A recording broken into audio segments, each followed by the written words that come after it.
আবরার বলেছে তার সাথে বসতে গেলে মুজাফফর বিন মহসিনের 10 বার জন্মগ্রহণ করা লাগবে। ও রেজাল্ট করুন আবরার 100 বার, তাই না? 100 বারের কথা বলছে।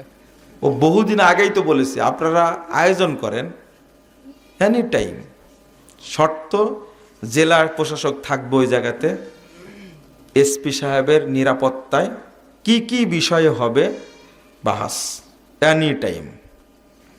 এ কথা বহু আগেই বলেছি।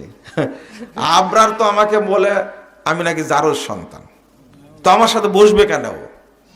আবরার জন্য দোয়া করেন, আল্লাহ যেন ওকে হেদায়েত দান করেন, মুখটা যেন ভালো করে দেয়। 4 রাকাত বিশিষ্ট সালাতে প্রথম বৈঠকে দরুদ পড়লে সাহু সেজদা দিতে হবে কি? 4 রাকাত বিশিষ্ট সালাতে প্রথম বৈঠকে দরুদ পড়লে না, সাহু সেজদা দিতে হবে না। সময় পেলে পড়তে পারেন, সময় পেলে, না পড়লে কোনো সমস্যা নেই, দরুদ না পড়লে কোনো সমস্যা নাই।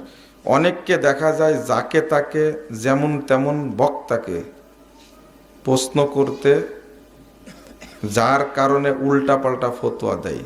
প্রশ্ন করতে কেমন মূলনীতি অনুসরণ করা উচিত?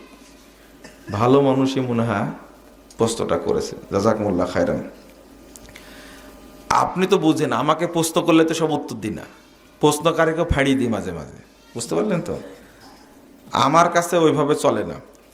প্রশ্ন করবেন, মূলনীতি বলেছে তো, যেটা মানুষের জন্য কল্যাণকর, আপনার জন্য কল্যাণকর, জানাটা জরুরি, সে বিষয়ে প্রশ্ন করবেন, নাম্বার 1। নাম্বার 2 হলো আপনার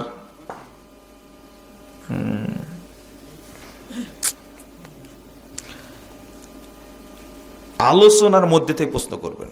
কথা বলছেন, যে বিষয়টা আপনি বুঝতে পারেননি সেটা নিয়ে কি করবেন? প্রশ্ন করবেন।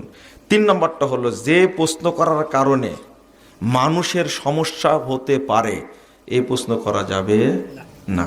মনে করেন চলমান, ঠিক আছে, এটা মুবাহ মানুষ করছে, কিন্তু আপনি প্রশ্ন করে ওই জিনিসটার ফলাফল যদি বেরিয়ে আসে কঠিন ব্যাপার, তাহলে কিন্তু এটা খুব ভারী হয়ে যাবে, এটা করা যাবে না, এটা মূলনীতি। কোরআনের পাখি বলা যাবে কি? কোরআনের পাখি মানে এই ধরনের শব্দ আমার জানা যায়, সালাফরা কেউ বলেছেন, জানা নাই। রোজা রেখে সহবাস করলে একটানা 60টি রোজা করা লাগবেই তো। কি হয়েছে তো আপনার? লাগবে একটানা। 40টা করার পরে যদি অসুস্থতার কারণে একটা ভেঙে যায়, তাহলে আবার শুরু করতে হবে। এটা একটা নেই। পাগড়ি পরা কি? পাগড়ি যেটা সালাতের জন্য পড়ে, এটা বড় বেদাত। পাগড়ি পড়লে নামাজি হবে না, এত খারাপ বেদাত এটা। কথা বুঝতে পারলেন?